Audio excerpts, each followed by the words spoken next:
لله رب العالمين والصلاة والسلام على سيدنا محمد أشرف الأنبياء والمرسلين وعلى آله وصحبه أجمعين. الحمد لله الذي هدانا لهذا وما كنا لنهتدي لولا أن هدانا الله. رب اشرح لي صدري ويسر لي أمري واحلل عقدة من لساني يفقهوا قولي. رب يسير عليك يسير وتمني بالخير. Assalamualaikum warahmatullahi wabarakatuh. Ahlan wa sahlan yang berbahagia Al-Fadil Ustaz Ilin Aminin bin Muhammad Saleh kerana sudi bersama-sama lagi dengan Kemalul Iman dalam kuliah asar hari ini dengan kitab Misbahud Dujaz, Syarah Safinah An-Najah. Juga bersama-sama yang dikasihi para pecinta ilmu, sahabat-sahabat yang dirahmati lagi dikasihi oleh Allah Subhanahu Wa Taala, yang saya hormati lagi saya kasihi sahab pentadbiran Kemalul Iman yang dipimpin oleh pengerusi Hajar Rasmiati binti Mansur. Jadi bagi memohon keberkatan kuliah kita pada petang ini, marilah sama-sama kita membacakan ilmu kitab yang akan dipimpin oleh Al-Fadil Ustaz untuk kita hadiahkan kepada baginda Rasulullah sallallahu alaihi wasallam, ahli keluarga baginda, para sahabat, para sadiqin, para syuhada, alim ulama, guru-guru kita, ahli keluarga kita, serta tidak lupa untuk umat Islam di Gaza, Palestin, juga muslimin dan muslimat sama ada yang masih hidup ataupun yang telah kembali ke rahmatullah.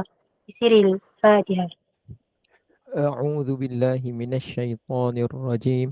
بسم الله الرحمن الرحيم. الحمد لله رب العالمين الرحمن الرحيم مالك يوم الدين إياك نعبد وإياك نستعين اهدنا الصراط المستقيم صراط الذين أنعمت عليهم غير المغضوب عليهم ولا الضالين آمين.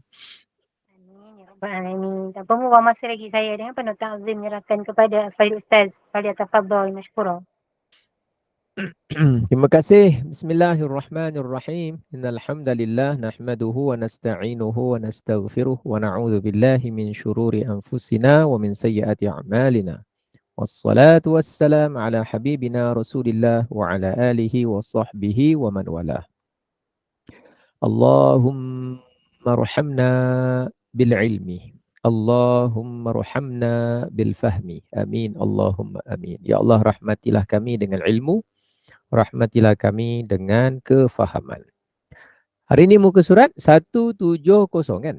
Sebab yang membolehkan seseorang bertayamum. Sebelum pergi jauh, siapa pernah tayamum? Yang betul-betul lah. Maknanya bukan latihan, bukan apa. Bismillah. Ada yang mana? Tak pernah Oh, tak ada yang tulis ni. Tak pernah. Saya tak pernah. Lah, kenapa tak pernah Ada air je Ustaz. Asyik ada air aje. Betul juga Si ada air je.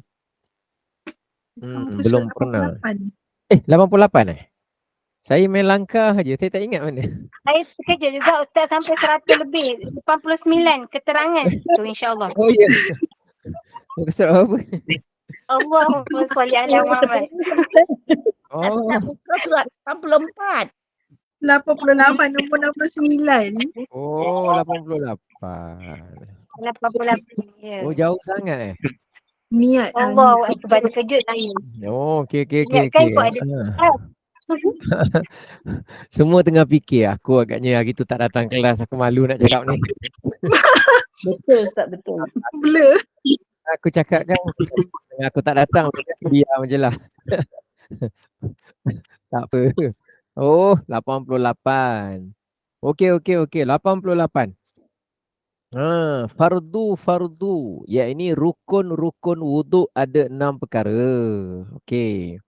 Yang pertama niat. Kat situ ada nota kaki 68, 67, 66, 67, 68 dah kot hari tu. Sekarang kita masuk 69 kalau tak silap. Ya.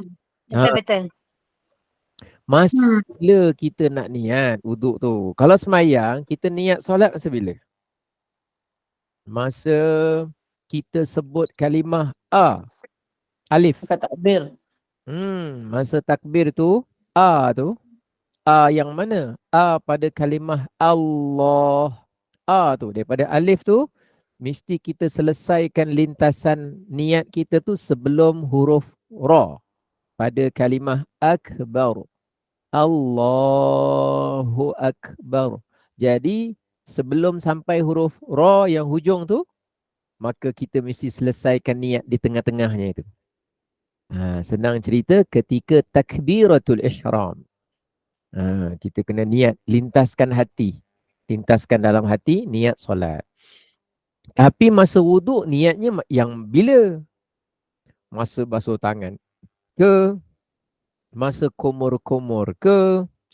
Ni nak cerita ni, nota kaki 69 ni. Niat bermula ketika membasuh muka. Itu dia punya asal cerita dia. Niat kita lintaskan tu, bukan yang baca tu. Nawaitul wudu'a lillahi ta'ala. Nawaitu raf'al hadathil asghari. Tu mulut. Mulut sebelum tak apa. Tapi yang terbaiknya kalau yang niat tu, yang dalam hati tu, ketika kita mula saja muka, basuh muka. Senang cerita, jejak je air kat muka tu, maka kita lintaskan niat. Saja aku berwuduk kerana Allah Ta'ala. Tapi jika sudah berniat seawal membasuh tangan atau sudah ada lintasan niat ketika berkomor-komor, maka niat hendaklah dikekalkan niat itu terus-terusan berniat sehinggalah sampai kepada membasuh mana-mana bahagian pada muka. Jika tidak kekal, maka niat itu belum memadai, hendaklah berniat semula. Ada orang dia niat masa bila? Masa basuh tangan tu dia dah niat. Basuh tangan, dia niat, lepas tu dia komo-komo. Dalam hati dia dah kosong. Bila dia komo, dah kosong, kemudian dia nak basuh muka. Adakah niat tadi dikira sudah niat? Belum. Kenapa?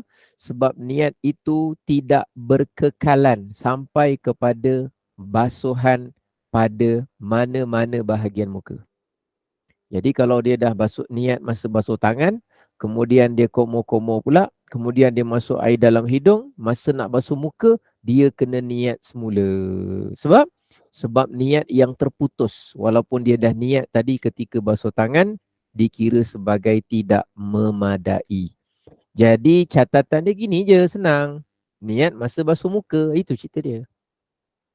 Masa nak mula-mula basuh muka, masa itulah kita lintaskan ni niat. Baik, dah sampai situ selesai. Kita tahu waktunya. Tempatnya di dalam hati dia. Hati kita lah yang wajib tu. Keterangan sebelah. Ada dua cara untuk berniat. Tadi waktu. Tadi waktu. Bila waktu dia? Waktu dia ketika basuh muka. Sekarang cara dia. Cara dia terbahagi kepada dua. Kenapa dua? Satu, niat orang yang dia sihat. Maknanya tak ada kencing tak lawas ke, tak ada sentiasa berhadas ke, tak ada penyakit. Yang kedua adalah orang yang ada penyakit berkaitan batal wuduk. Bukan penyakit demam, bukan. Bukan penyakit kanser, bukan. Ni untuk niat dia. Orang yang sihat, maknanya yang tidak ada penyakit seperti selalu berhadas. Dalam bahasa Arab dia panggil apa? Daimul hadas. Apa nama dia? Daimul hadas. Daim tu maknanya sentiasa, selalu. Hadas maknanya hadas lah. Seperti, daimul hadas, seperti, ada tiga kat sini disebut. A, salisul baul, kencing tak lawas. Apa tu? Urinary incontinence. Betul? Siapa sini doktor, nurse? Ada matron Alpenche ni? Mana tahu kan? Betul Ustaz. Betul lah istilahnya tu. InsyaAllah. Urinary incontinence. Kemudian salisur ruh, tu yang kedua. Angin selalu keluar. Dari kubul pun sama, dari dubur pun sama. Yang ketiga, atau ada darah istihadah. Bahasa kampung saya, sering keluar darah, sering kentut, sering terkencing. Itu senang ceritalah. Tiga-tiga tu masuk dalam satu grup. Nama dia grup orang yang mengalami daimul hadas. Sentiasa berhadas. Catatan. Orang yang sentiasa berhadas, maka dia adalah dikira sebagai sampai bila-bila pun tak terangkat hadas. Tapi kita tak nak cerita yang tu dulu. Kita nak cerita orang biasa yang sihat. Yang tidak daimul hadas. Okay, Kita cerita yang tu dulu. Okay. Perkataan yang mesti ada ketika niat ialah wuduk. Wuduk. Atau menghilangkan hadas kecil. Boleh. Atau menghilangkan hadas kecil. Ataupun sama juga makna dia. Mengangkat hadas kecil. Boleh. Atau dalam niat tu mesti bersuci untuk solat. Boleh. Atau dia mesti ada sebut fardu wuduk. Sebut wuduk pun boleh. Fardu wuduk pun boleh. Ni yang mesti ada. Okey, kalau dalam sembahyang apa yang mesti ada? Masa niat solat. Yang mesti ada apa? Sahaja aku solat. Satu. Kemudian kalau solat tu fardu, mesti dilintaskan dalam hati. Fardu. Kemudian mesti dilintaskan dalam hati solat apa? Maghrib. Saja aku solat. Satu. Fardu. Dua. Maghrib. Tiga. Ni mesti ada. Mesti ada masa bila? Masa hang niat lah. Masa aku niat time bila? Time kau semayang lah. Time hang pi semayang lah. Hang pi solat. Masa hang niat tu, tiga benda ni hang mesti kasih lintas sama hang punya hati. Mesti tiga tu mesti ada. Tentang yang kita sebut dengan lidah sebelum tu cerita lain. Itu okey je, itu sunat. Ni nak cerita masa yang niat tu. Okey, tu cerita semayang. Masa cerita yang namanya wuduk, itu dia. Yang mesti ada ialah niat tu mesti ada wuduk atau mengangkat hadas kecil. Contoh ada kat bawah, tengok tu.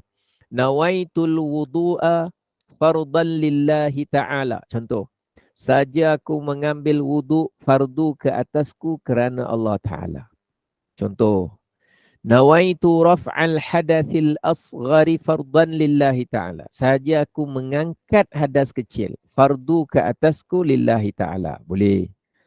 Nawaitul wudu'a. Sahaja aku mengambil wuduk untuk menghilangkan hadas kecil. Fardu ke atasku kerana Allah Ta'ala. Boleh. Yang penting ada wuduk, ada fardu wuduk, ada apa? Mengangkat hadas kecil. Itu semua okey. Okey. Ini cerita orang yang sehat. Apa makna sehat? Bukan tidak demam. Apa makna sehat? Bukan tidak kanser. Sehat maknanya tidak daimul hadas. Sehat yang kat sini ada makna dia. Tapi orang yang ada sebaliknya, kes kedua, orang yang ada daimul hadas, selalu berhadas. Selalu berhadas tu cerita dia tiga tadi. Selalu kentut, selalu keluar darah, selalu terkencing-kencing. Okey, tengok sebelah, muka surat 90. Contoh, kalau tak sebut fardu tu tak apa ke Ustaz? Fardu ke atasku. Fardan tu tak sebut okey juga. Okey. Macam tadi tu dia sebut wuduk kan.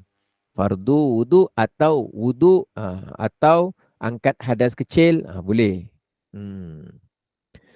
Kemudian nombor 2. Jika dia ada penyakit selalu berhadas seperti yang disebutkan di atas tadi. Yang disebut di cerita tadi tu kan. 3 tu. Salisul baul, salisul rih, istihadah. Ada 3 yang disebut tadi tu. Maka perkataan yang mesti ada ketika dia niat ialah apa perkataan yang mesti ada dalam hati dia? Itu dia. Untuk membolehkan solat. Tu garis. Tu garis. Bismillah. Apa dia? Untuk membolehkan solat. Jadi dia tak boleh niat saja aku berwuduk untuk mengangkat hadas kecil. Kenapa tak boleh mengangkat hadas kecil? Masa niat tu untuk dia. Kenapa dia tak boleh cakap? Dia tak boleh niat dalam hati sahaja aku mengangkat hadas kecil. Sahaja aku berwuduk. Sebab dia sentiasa berhadas kan? Sebab dia tu situasi dia memang tak terangkat hadasnya. Tak terangkatlah hadas dia. Sebab dia baru nak basuh muka, terkentut. Nanti basuh tangan, terkentut. Jadi dia punya wuduk ni bukan untuk angkat hadas. Okey, andai kata dia tu daimul hadas. Tapi dia meniat saja aku berwuduk untuk mengangkat hadas kecil. Dia wuduk. Tiba-tiba dia basuh muka. Lepas dia basuh muka, dia terkentut. Terkentut. Kalau dia terkentut ketika itu, maka wuduknya dikira apa? Batal lah. Batal lah. Batal lah. Basuh muka dia batal lah. Sebab dia niat tadi wuduk tu untuk mengangkat hadas. Sedangkan belum lagi terangkat hadasnya. Hadas terangkat sejurus dia basuh kaki. Tapi belum lagi dapat mengangkat hadas. Dan belum lagi dapat menyempurnakan basuhan anggota wuduk semuanya. Tiba-tiba datang hadas. Membatalkan basuhan itu. Jadi jawapan dia, basuh muka dia tadi batal. Tapi berbeza kalau orang tu dia niat sahaja aku berwuduk untuk membolehkan solat. Jadi nanti dia gunakan wuduk dia untuk urusan solat tadi itulah. Yang kewajipan satu tu. Okey, tengok contoh di bawah. Nawaitul wudu'a listibahatis salati. Sahaja aku mengambil wuduk untuk membolehkan solat. Fardu ke atasku kerana Allah Ta'ala. Jadi maknanya untuk membolehkan solat tu dia punya kunci dia. Jadi kalau untuk orang yang dah macam ni, dia dah wuduk. Tiba-tiba dia tengah wuduk terkentut. Maka adakah dia kira sebagai batal? Maka wuduk dia tak payah cerita batal. Memang tak terangkat pun hadasnya. Cuma dia dibolehkan dengan wuduk cara begitu, dengan niat begitu. Dia dibolehkan untuk melaksanakan kewajipan solat fardu yang satu itu. Okey. Catatan. Baru dia bagi catatan. Bagi jelas lagi.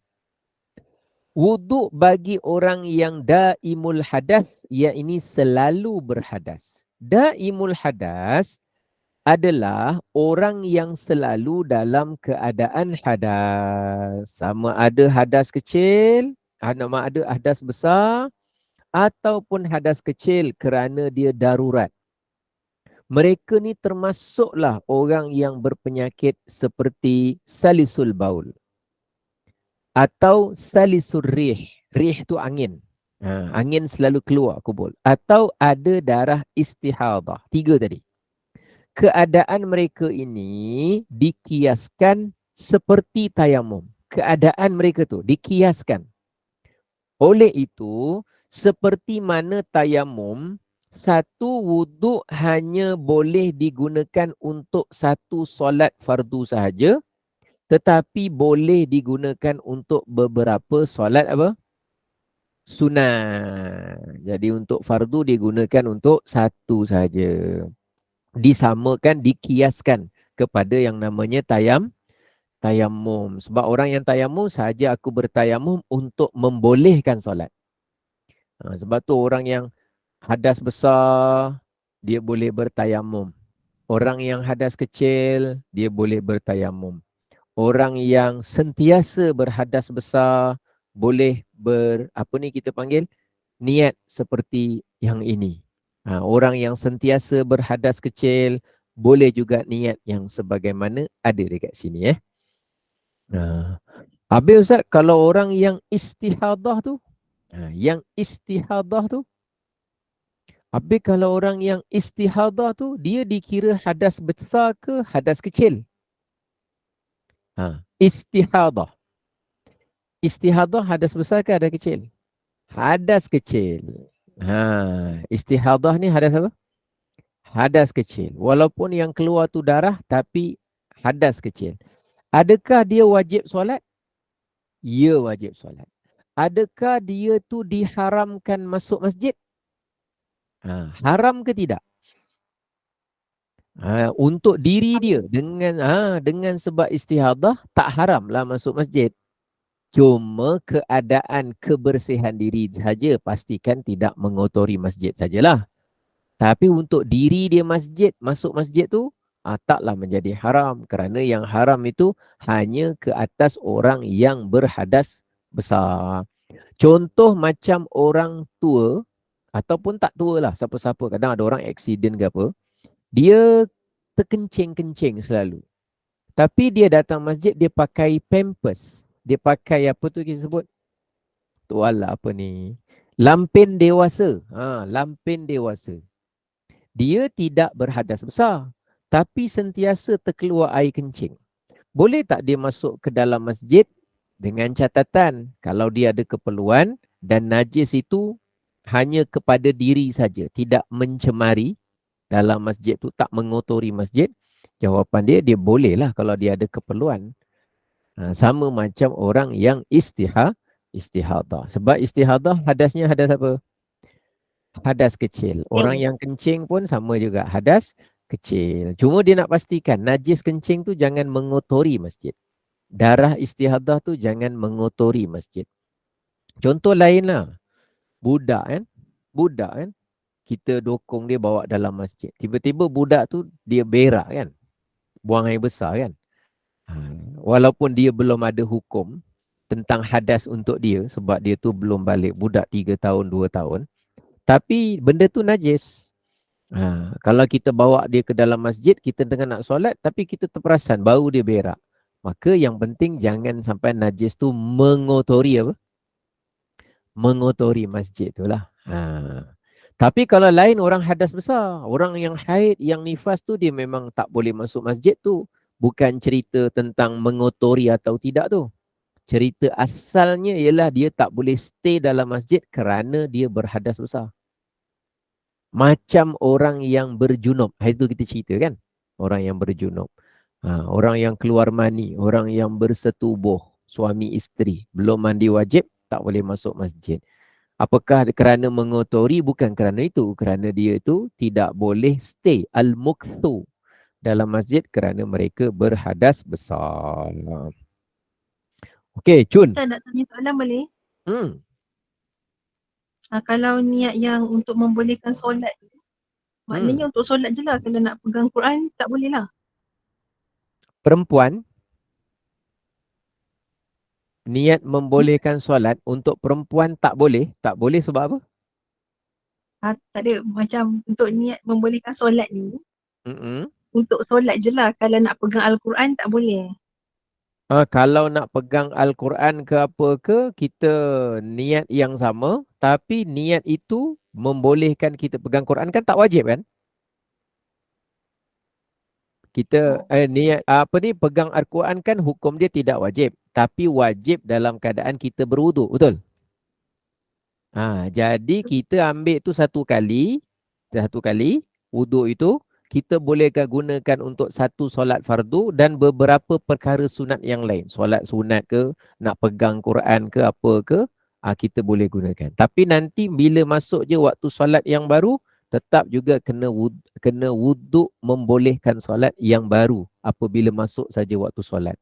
Jadi dia macam apa kita sebut temporary Kalau sementara dia panggil apa? Temporary Temporary. Bukan. One off, itulah. right? One off. Oh ya.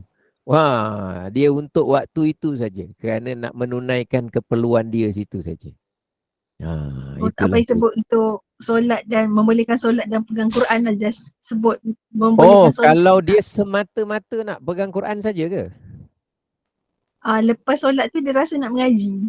Masa Ah. sebelum tu dia tak rasa nak mengaji. Lepas solat tu rasa macam nak mengaji. Lepas solat tu dia nak mengaji Kalau untuk lepas solat mengaji nak pegang Quran atau khusus tak ada nak solat, semata-mata nak pegang Quran saja Ya. Yang itu saya kena semak dulu. Maksud saya gini, apakah niat membolehkan mengharuskan solat itu memadai untuk kepada ibadah-ibadah sunat yang lain? Sebab pegang Quran tak wajib, pegang Quran kan sunat kan? Ataupun dia kena niat dengan listibahati massil mushaf, mengharuskan saya menyentuh mushaf baru boleh. Yang itu nanti saya semak dulu. Apakah dia merangkumi atau tidak? Nanti ingatkan saya tu. Persoalan tu penting tu. Ceritanya dia nak contoh dia tak nak semayang, dia cuma nak pegang Quran saja. Semayang dah settle ke apa ke? Ataupun dia dah jamak kasar tadi. Zuhur asar dia dah jamak kasar, dia dah selesai dah. Tiba-tiba asar tu dia dah tak ada nak semayang apa, dia cuma nak baca Quran saja contohnya gitu Okey. Nanti insya-Allah ingatkan saya tu. Yang hadas besar tu contoh dia? Hadas besar tu contohnya? Yang macam indah ilmu hadas adalah orang yang selalu dalam keadaan hadas, sama ada hadas besar dan atau hadas kecil. Yang hadas besar tu contoh dia? Contohnya agak sukar sikit berlaku. Contohnya sentiasa keluar air mani. Oh, faham. Macam mana? Macam mana tu macam mana tu? Macam mana tu susah nak ceritalah. Sebab benda tu jarang seseorang tu boleh, kata guru saya dulu, kalau orang keluar air mani sampai satu hari jejak 3-4 kali, last kali yang keluar mungkin darah, kata dia. Yang keluar darah sebab dia dipaksakan. Tapi untuk seseorang itu daimul hadas, hadas besar tu agak sukar. Sebab apa tau? Sebab orang kalau dia haid sampai satu tempoh maksimum 15 hari dia dah dikira istihadah. Tidak berhadas besar lagi dah. Kalau satu orang nifas, dia masa tu hadas besar. Tapi kalau dia lepas 60 hari masih keluar lagi, dia dah dikira sebagai istihadah. Maknanya dia daimul hadas yang berhadas kecil. Betul kan? Dia dah selesai hadas besar.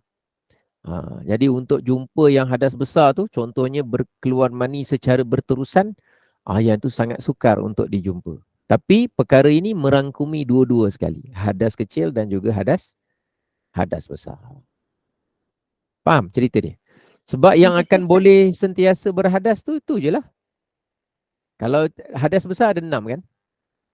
Ada 5. Yang mewajibkan mandi ada 6. Yang pertama bersetubuh. Yang kedua keluar mani. Yang ketiga haid. Haid dah tak ada cerita sini. Sebab kalau dia sentiasa haid aja, jawapan dia memang tak wajib solat. Tapi kalau dia namanya dah selesai tempoh haid, dia dah keluar, dia dah berpindah kepada istihadah. Sama juga nifas. Yang kelima apa? Yang kelima namanya wiladah. Wiladah samalah. Wiladah dengan sebab wiladah tu ada yang nifas. Yang keenam wajib mandi adalah meninggal. Satu sajalah yang keluar mani. Tapi untuk dapatkan berlakunya macam tu amat apa? Amat apa kita kata? Rare. Amat jarang. Rare. Amat jarang untuk berlaku gitu. Ustaz, nak tanya satu. Kalau okey, kita bagi orang yang ada masalah, katalah apa ni, incontinence ke tadi, so dia boleh berwuduk hanya untuk membolehkan dia membuat satu solat fardu disertai dengan beberapa sunat, solat sunat. Tetapi bagaimana kalau dia nak tawaf? Tawaf? Yang tu dikira daripada macam mana cara je? Maksudnya dia berwuduk seperti biasa. Wuduk dan tawaf untuk mengharuskan tawaf. Kalau masa umrah, biasanya nanti mutawif akan bagikan satu guideline khusus yang bagi orang yang sentiasa berhadas, saja aku berwuduk untuk mengharuskan, membolehkan aku tawaf. Jadi maknanya dia boleh 7 pusingan adalah dikira sebagai satu amalan tawaf yang fardu, yang wajib ke atas dia.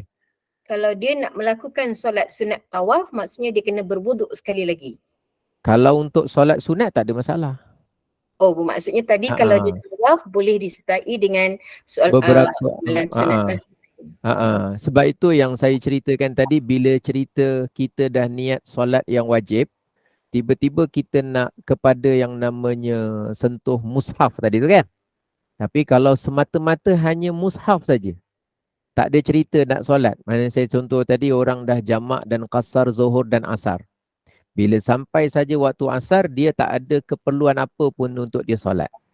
Maka dia nak berwuduk untuk membolehkan dia cuma sentuh mushaf kerana dia nak ngaji saja. Itu yang saya cakap, saya tangguh dulu apakah mesti ada khusus niat pada perkara yang sunat itu. Tapi kalau pada perkara yang wajib tadi disusuli dengan hal-hal yang sunat, boleh saja. Okey. Ustaz. Ustaz, orang yang dalam berhadas ni perlu dapat pengesahan doktor ke atau dia sendiri faham keadaan diri dia, Ustaz? Kalau dapat pengesahan doktor, okey saja. Tapi bagi orang yang dia mengalami keadaan tu, dia boleh tahu sendiri. Maknanya dia tu memang kalau terbatuk aja, dan orang yang berada dalam keadaan daimul hadas ni bukan mesti sepanjang hayat. Mungkin dia tu mengalami begitu dalam tempoh 2 minggu saja. Masa dia tengah batuk-batuk 2 minggu tu lah selalu terkencing. Tapi bila tak ada batuk, tak ada terkencing-terkencing. Contohnya gitulah. Jadi bukan maknanya dia tu penyakit yang mesti berkekalan barulah kita pastikan dia boleh wuduk cara begini. Tak juga. Tengok pada keadaan dia lah, kesihatan dia lah. Kalau jenis ada orang dia kerana batuk, yang saya pernah jumpa tu kerana batuk. Dan batuk dia lama. Dia batuk dia kadang 3 minggu batuk. Masa batuk tu, bila terbatuk sikit je, adalah mudah terbatuk. Dan bila batuknya mesti ada terkeluar sikit. Kalau yang macam tu dalam tempoh batuk dia, dia daimul hadas masa tempoh batuk dia tu lah 3 minggu. Nanti kalau dah sihat batuk, dia kata saya ni kalau dah sihat batuk, tak ada macam ni. Masa dah tak ada, dia wuduk lah seperti mana yang sebelumnya yang biasa tu. Biasa tu. Jadi kalau kita nak buat Qibliyah semayang sunat Qibliyah tu, kita kena wuduk, semayang dulu untuk orang yang bermasalah lah, untuk penyakit. Lepas tu wuduk balik untuk semayang wajib. Kalau dia wuduk yang untuk mengharuskan solat ni, dia kena tunggu masuk waktu. Dan kemudian untuk dia buat qabliyah dan dia semayang fardu tu tak masalah sebab dia gunakan tu untuk sunat. Yang wajib tu yang dia kena guna sekali saja. Contohnya dia dah masuk waktu, dia pun dah bersih diri, dah tampal, dah sumbat, dah balut bagi lelaki. Kemudian dia pun ambil wuduk dengan niat membolehkan solat. Lalu dia pun qabliyah. Lepas dia qabliyah, lepas tu dia semayang zuhur. Tak payah ambil wuduk lagi lah. Walaupun ketika itu masa dia tengah wuduk tu terkeluar-terkeluar. Walaupun masa dia tengah solat sunat tu terkeluar-terkeluar. Sebab dia memang tak boleh nak angkat hadasnya. Lepas tu lah selesai bagi salam qabliyah. Lepas tu dia semayang zuhur pula. Tengah rakaat kedua terkencing lagi sikit. Teruskan aje lah. Sebab dia memang tak boleh terangkat hadasnya. Lepas tu dah beri salam zuhur tu, dia nak semayang ba'diyah pula. Boleh, tak kisah. Yang sunat-sunat tu terus saja. Syaratnya satu. Kalau yang qada macam mana Ustaz? Kalau yang qada, memang dia ada tugas besar sikit. Kalau yang qada memang ada tugas besar sikit. Dia seperti mana orang yang sembahyang jamak dan qasar. Jadi jamak dan qasar, dua-dua kan wajib. Zuhur dan asar pada jamak takdim. Zuhur dan asar pada jamak takhir. Dan syarat jamak takdim pula, mestilah mualat, berturut-turut antara solat yang pertama dengan solat yang kedua. Maknanya siapa buat zuhur dengan asar dalam waktu zuhur, maknanya zuhur tu kena berturut-turut dengan asar. Lepas beri salam, terus kepada solat asar. Sekarang, dia tak boleh terus, melainkan dia kena ambil wuduk. Sebab dia ni boleh gunakan wuduk tu untuk satu yang wajib saja. Baik, berapa jarak maksimum antara zuhur dengan asar yang masih dikira sebagai berturut-turut? Kalau jarak antara dua tu kira-kira tidak melebihi, ada ulama kata 2 rakaat solat. Maknanya 3 minit. Atau diselangi dengan perkara yang hanya berkaitan solat. Contoh, pindah ke belakang. Atau azan dan iqamat. Atau diselangi tengah-tengah tu dengan wuduk yang terbatal. Ada orang sembahyang zuhur, tiba-tiba beri salam, terkentut. Terus pergi wuduk, terus dia sembahyang pula asar. Maka apakah boleh masih dikira berturut-turut? Jawapan dia masih dikira berturut-turut. Kerana komitmen dia tu hanya berkaitan dengan solat yang berikut. Termasuk orang yang dia dalam keadaan daimul hadas ni lah. Sebab nanti dia nak ambil wuduk tu. Lepas ambil wuduk tu, dia sembahyang zuhur 2 rakaat jamak qasar. Lepas dia beri salam, dia kena ambil lagi sekali wuduk untuk membolehkan solat tu. Dan kemudian dia masuk semula untuk melaksanakan solat asar qasar jamak takdim. Yang mana dalam jamak takdim disyaratkan ke atas dia untuk melaksanakan solat itu secara berturut-turut. Dan dia masih dikira dalam track orang yang berturut-turut kerana dia hanya menyelangi itu dengan urusan wuduk membolehkan solat kerana keperluan dia tu begitu keadaan dia. Itu yang fadilat, hikmah. Kenapa pada semua solat ada qabliyah. Iaitu yang statement yang ni guru saya dulu bagi tahu.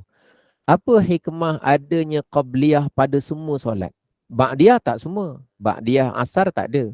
Ba'diyah subuh tak ada. Tapi qabliyah ada.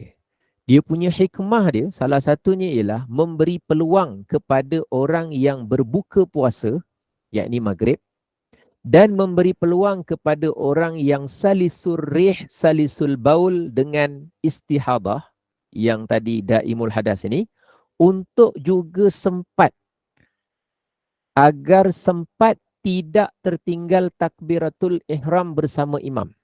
Jadi kalau ada 10 minit, ada 5 minit, ada 7 minit sebelum iqamat, maka orang yang berada dalam keadaan daimul hadas ni orang yang tunggu azan berkumandang. Allahu Akbar saja masuk waktu, dia pun pergi ke bilik air, bersihkan diri, buat apa yang patut, kemudian dia cepat-cepat dia ambil wuduk. Kalaupun dia tak sempat qabliyah kerana jarak bilik air atau perlahannya pergerakan atau sukarnya dia untuk mengurus diri dia sendiri, ambil masa, maka sekurang-kurangnya dia tidak terlepas ataupun terluput untuk dapat maksimum pahala berjemaah, iaitu dapat takbiratul ihram bersama imam. Yang itu dulu guru saya lah yang bagi tahu macam tu. Hikmah. Hikmahnya ada gitu. Baik ya. Tapi kalau ada orang dia pantas, tangkas ataupun dah biasa kadang-kadang sempat saja dia qabliyah pun dia sempat, insya-Allah sempat. Yang saya cakap berbuka puasa tu bagi orang yang maghrib.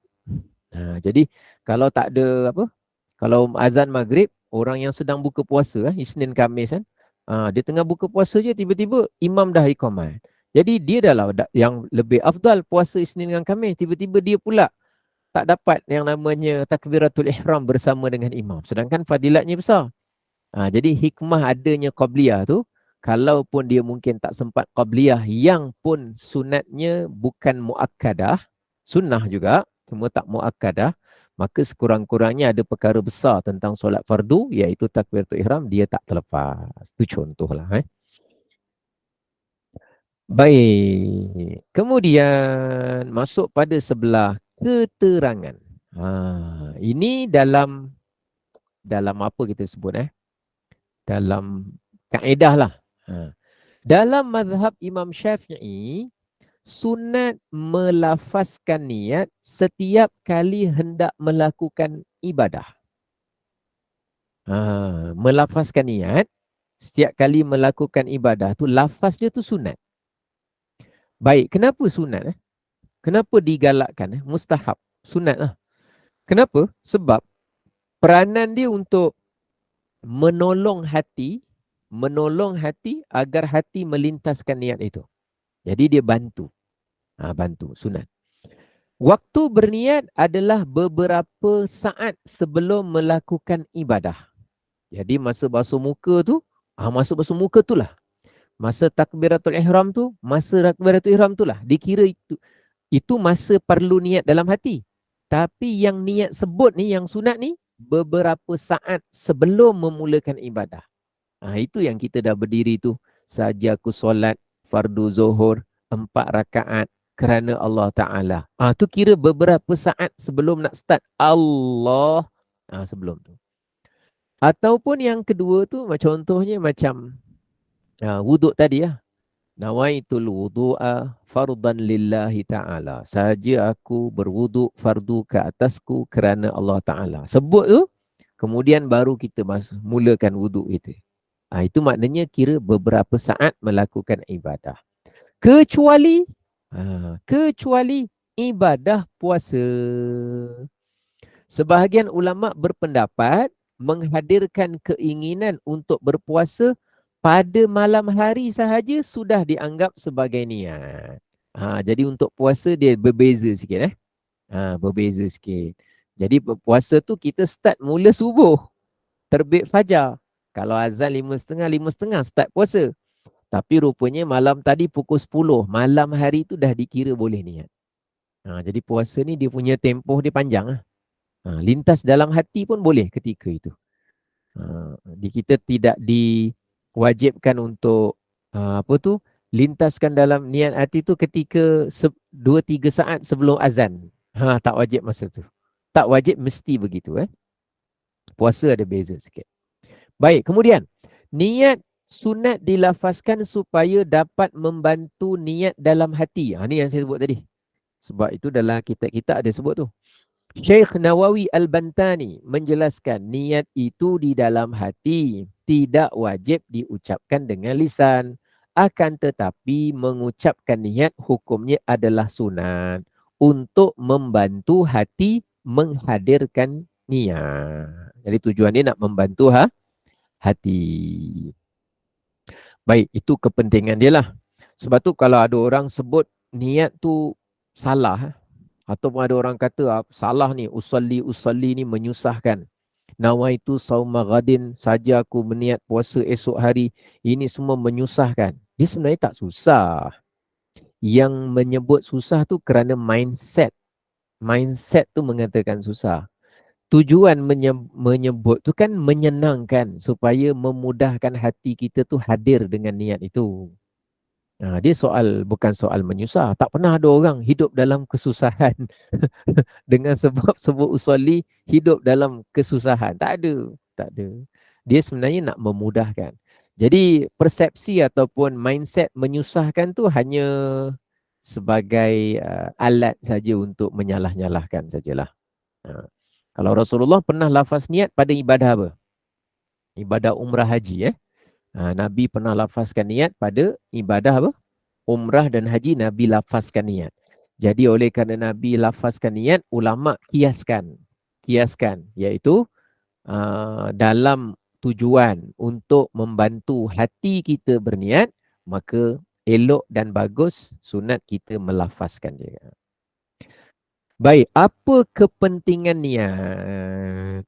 Niat ini penting, yang pertama untuk membezakan antara ibadat dengan adat.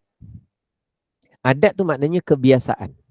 Bukan adat tu maknanya adat budaya resam, kan? Adat tu maknanya kebiasaan. Nak membezakan yang mana satu ibadat, yang mana satu kebiasaan. Contohnya, ada orang duduk dalam masjid dengan niat iktikaf, maka adalah ia ibadah. Jika hanya duduk biasa tanpa niat iktikaf, maka ia bukan ibadah. Tak ada catatan pahala ibadah. Ni macam mana ni? Okey, contoh.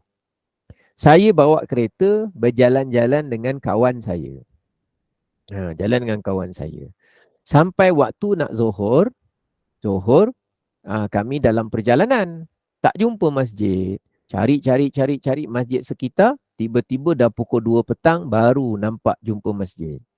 Maka saya pun parking kereta di ruang parkir tu. Lalu saya pun turun kereta. Kawan saya pun turun kereta. Dua-dua masuk masjid.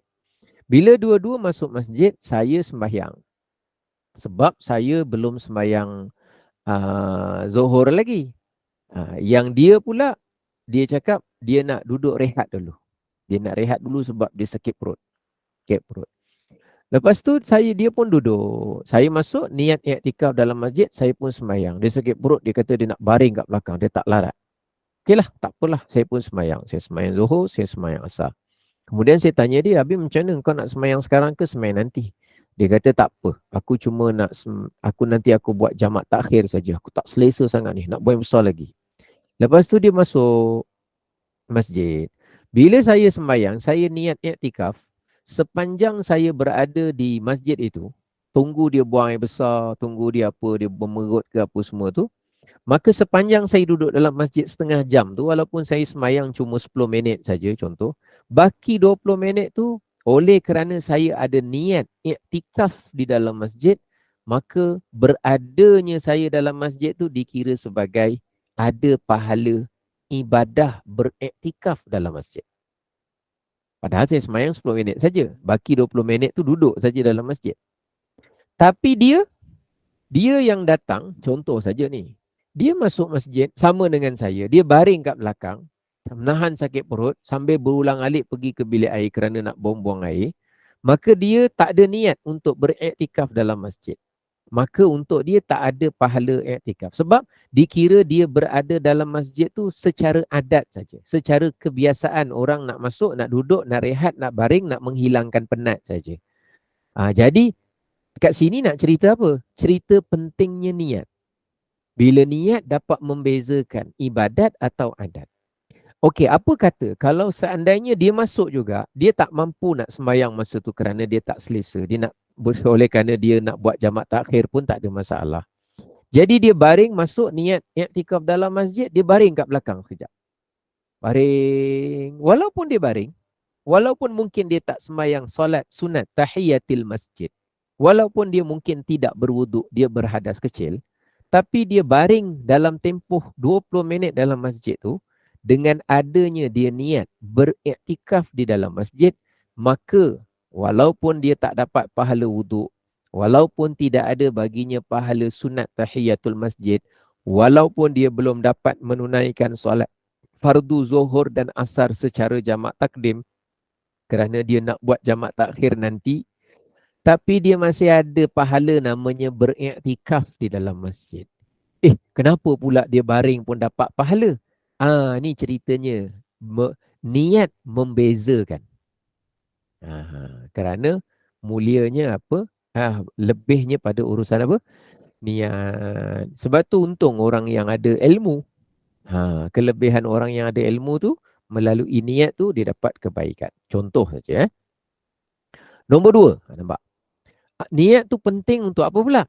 Untuk membezakan tingkatan, level-level sesuatu ibadah. Contoh, nak membezakan ibadah tu fardu ke sunat. Maka niat itulah yang memainkan peranan. Ini sembahyang fardu zuhur ke sunat zuhur ni. Contohnya lah. Ini tawaf ni, tawaf sunat ke tawaf wajib ni. Kalau tu tawaf wajib, tawaf nazar, hukum dia wajib. Kalau tawaf yang namanya tawaf umrah tak apalah, tawaf umrah tak wajib sebab dah ada niat umrah tu, sunat saja. Tapi nak cerita tawaf semata-mata. Kalau tawaf tahiyatil bait, sunat. Kalau tawaf wada' selamat tinggal, menurut mazhab Imam Syafi'i, wajiblah. Kalau tawaf yang namanya tawaf sunat memang untuk tawaf saja, maka hukum dia sunat. Jadi niat-niat tu nak membezakan. Kalau ada orang solat subuh, solat fardu subuh ke solat sunat subuh? Kalau solat sunat subuh, maknanya yang qabliyah tu lah. Kalau fardu subuh, yang 2 rakaat yang hukum dia wajib, yang ada kunut itulah. Jadi niat tu nak membezakan fardu ataupun sunat. Ustaz, niat iktikaf tu kalau kita masuk dalam kawasan bilik kuliah yang berada dalam satu bumbung tapi bukan dalam ruang solat utama. Adakah kita masuk bilik kuliah tu pun kita boleh berniat iktikaf? Ke sebaik kita menjejak kaki pagar tu je boleh dikira niat iktikaf? Kalau dikira takrifan yang menyeluruh, yang pertama sekali cerita dia bangunan.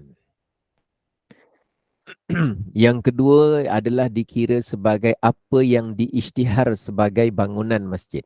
Satu, bangunannya. Yang kedua, apa yang diisytiharkan sebagai bangunan masjid.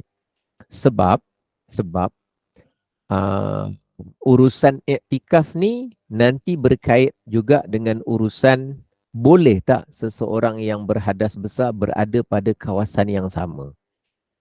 Berada pada kawasan yang sama. Ada tempat dia bangunannya berasingan tapi bumbungnya bersambung. Bumbung bersambung tu bukan kerana hendak menyatu bangunankan dia, tetapi kerana nak melindungi pelintas-pelintas agar terlindung daripada cuaca dan kepanasan sebagai contoh. Maka bila masjid tu mengisytiharkan bangunan dia berasingan, maka hukum dia menjadi berasingan juga. Sekalipun dia punya bumbung itu disambungkan atas keperluan pelintas-pelintas dan pengguna untuk berteduh daripada cuaca dan juga kepanasan atau hujan sebagai contoh. Jadi kalau bangunan itu jelas dapat dibezakan pembinaannya tu, walaupun ada bumbung bersambung, kita kira sebagai berasingan. Pada dasarnya dikira sebagai apa?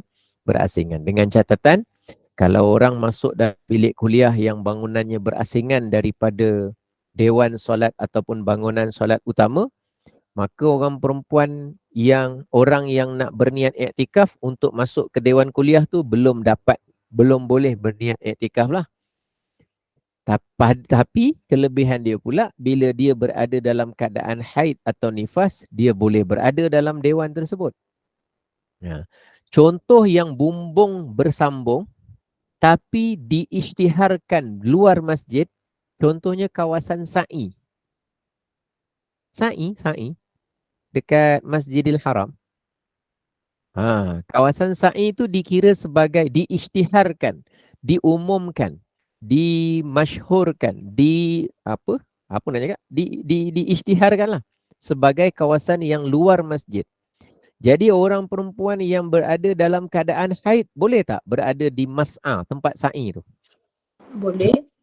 Boleh. Boleh. Dan dia belum dikira masuk dalam kawasan masjid lah. Dia belum. Jadi kalau ada orang perempuan dia haid, dia nak tengok Kaabah. Dekat tempat sa'i, Safa dan Marwah tu dia panjat naik atas, dia boleh nampak daripada jauh Kaabah sebagai contoh. Tapi dia tak masuk dalam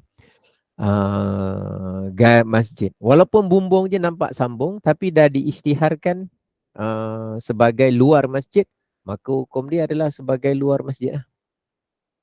Luar masjid tu Baik. Nanti ke depan sikit, ke depan ni tak silap saya dia ada cerita tentang bab iktikaf kalau tak silap saya. Nanti dia cerita rukun iktikaf, bila iktikaf tu terbatal. Iktikaf terbatal ni bila kita keluar daripada masjid lah. Bila kita keluar tu kira dah habis lah. Jadi dia tak tunggu sampai batal wuduk ke batal apa. Sebab dia ada rukun iktikaf. Rukun iktikaf tu maknanya niatnya, orangnya, bangunan masjidnya, dia ada rukun-rukun iktikaf. Kalau ada semua rukun maknanya sedang beriktikaf. Tapi bila dia keluar saja, orangnya dah keluar, bangunannya ada tapi orangnya dah keluar, maka jawapannya dikira selesai, habis fawatul awan. Maknanya dah habislah waktu dia. Dah habis waktu dia dikira sebagai iktikaf. Cuma macam mana malaikat mencatat pahala iktikaf tu? Setiap saat dikira satu ke apa? Yang itu wallahu a'lam. Macam mana ganjaran ke pahala ke, ikut lama ke, ikut apa ke, wallahu a'lam. Tapi adalah catatan dia. Itulah menceritakan tentang kepentingan yang namanya apa? Niat. Kemudian syarat niat. Orang yang nak niat ni sebenarnya ada syarat. Syarat dia apa? Yang pertama Muslim. Muslim dengan catatan orang Islam. Yang kedua mumayyiz. Mumayyiz maknanya apa ni? Mumayyiz.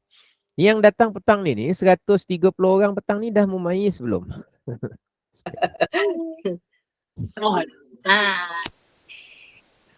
Ya Allah. Yang 130 orang petang ni mumayyiz ke mumayyid ni? Mayyid pula, ya Allah. Mumayyid kata dia. Mayyiz. Mumayyiz ni daripada perkataan mayyaza. Mayyaza maknanya boleh membezakan. Boleh membezakan.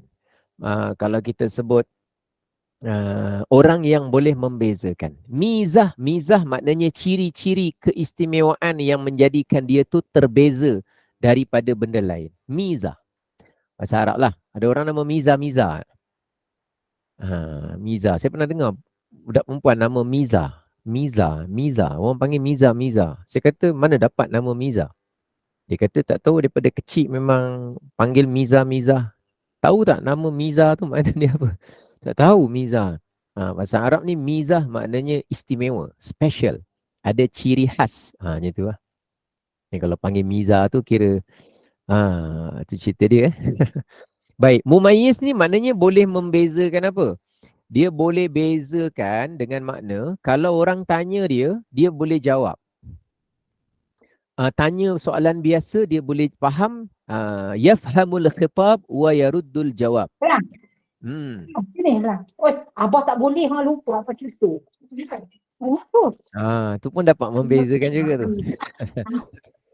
Okey, baik.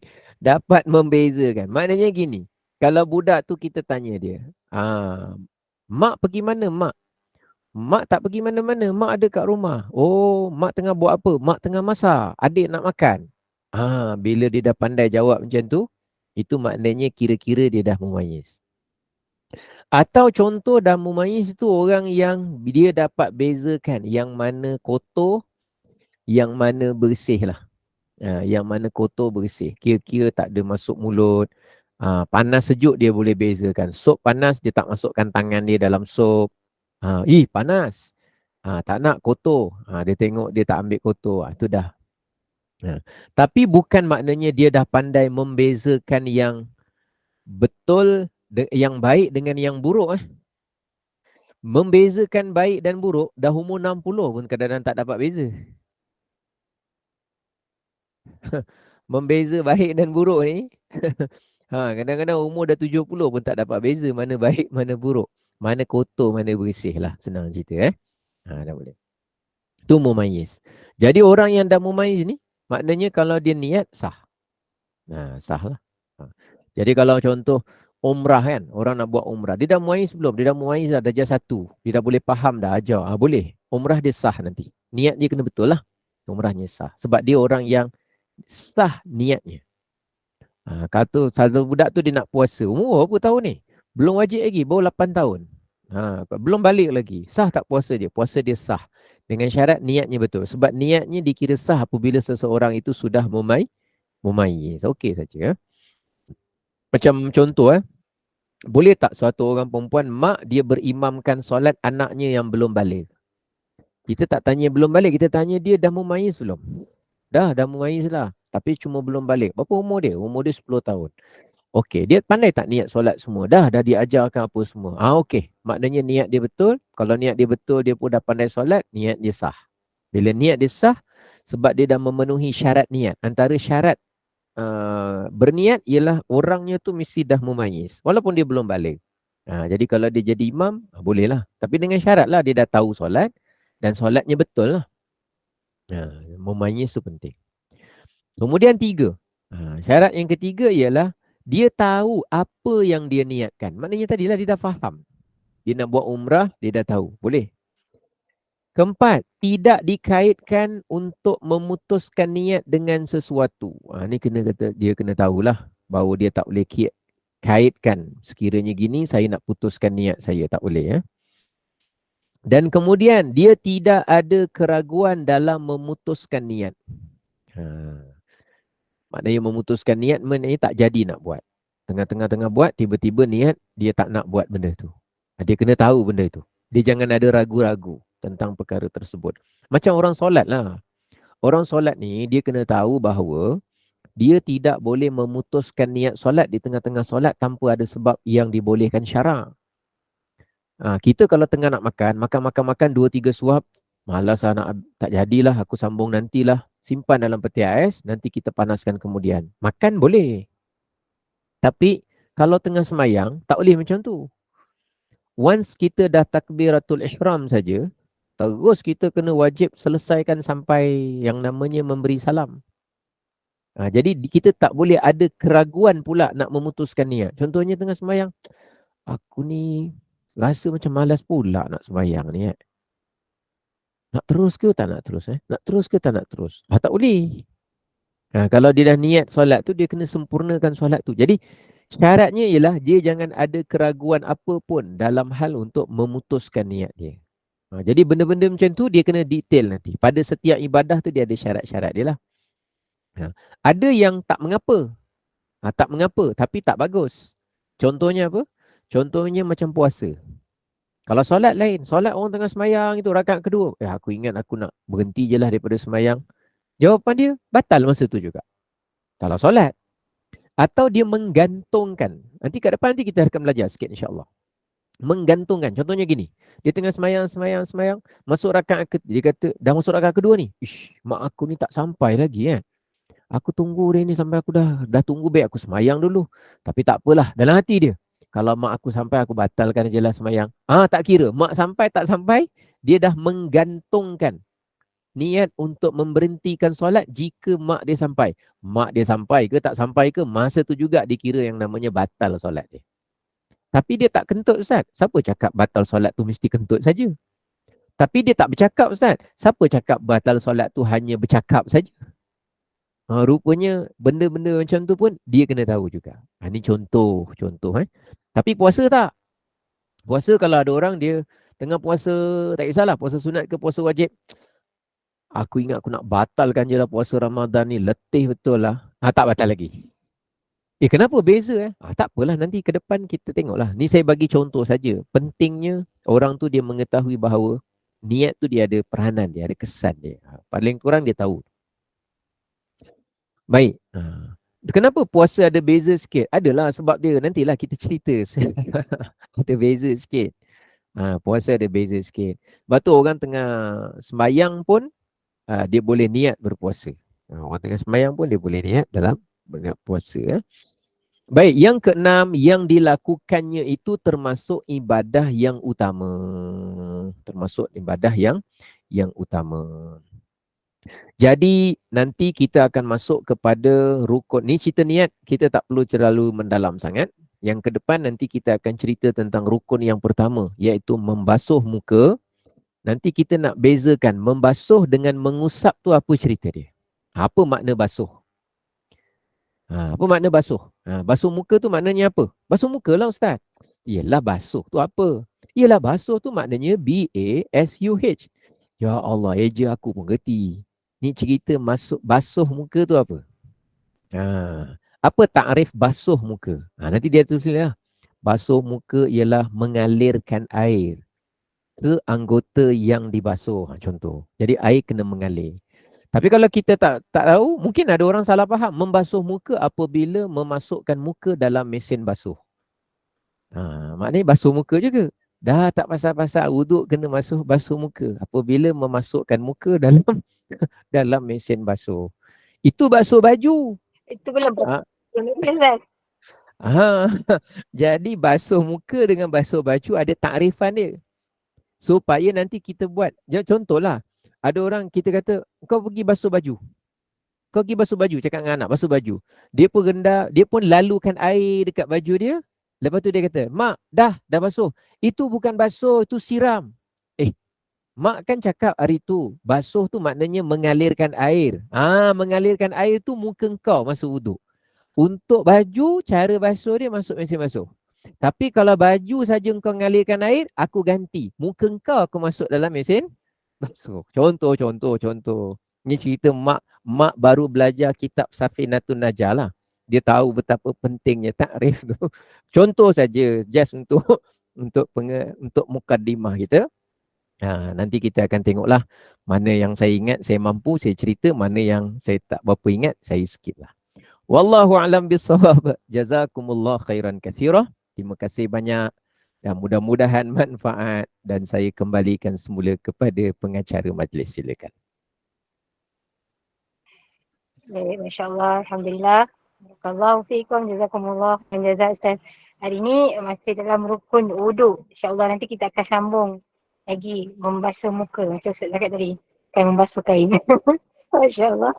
Baik, jadi mudah-mudahan barakah, mudah-mudahan Allah kurniakan limpah rahmat kepada kita, bertambah kefahaman kita, tambah baik lagi ibadah kita selepas ini, mudah-mudahan insya-Allah. Jadi terima kasih kepada tim Gemenur Iman, sahabat-sahabat pecinta ilmu akan kuliah kita petang ini. Ustaz, saya buat sikit je bahan kuliah. Untuk malam ini kita ada 2 kuliah lagi. Kuliah Maghrib bersama dengan Al-Fadilah Ustazah Misnah binti Miran pada pukul 8 malam dengan fiqh darah haid, nifas dan istihadah. Dan kuliah isyak kita 9.15 malam hari ini untuk muslimat sahaja dengan tahsin Al-Quran dan makhrijul huruf bersama dengan Fadilah Ustazah Humairah binti Muhammad Saleh. Jadi teruskanlah bersama-sama dengan Gemenur Iman dengan kuliah yang telah disediakan. Saya mewakili Gemenur Iman memohon maaf sekiranya ada sebarang kekurangan dan kesilapan. Yang baik itu datang daripada Allah, tidak baik dan kelemahan itu daripada saya sendiri. Kita tangguh kuliah kita, mohon sekali lagi Al-Fadhil Ustaz untuk membacakan tasbih, kafarah dan surat Al-As. Saya sudahi dengan wabillahi taufiq wa hidayah. Assalamualaikum warahmatullahi wabarakatuh. Waalaikumsalam warahmatullahi wabarakatuh. Subhanakallahumma wa bihamdika asyhadu an la ilaha illa anta astaghfiruka wa atubu ilaik. Bismillahirrahmanirrahim. Wal 'asr. Innal insana lafi khusr. Illa alladhina amanu wa 'amilus salihati wa tawasaw bil haqqi wa tawasaw bis sabr. Terima kasih semua. Sama-sama.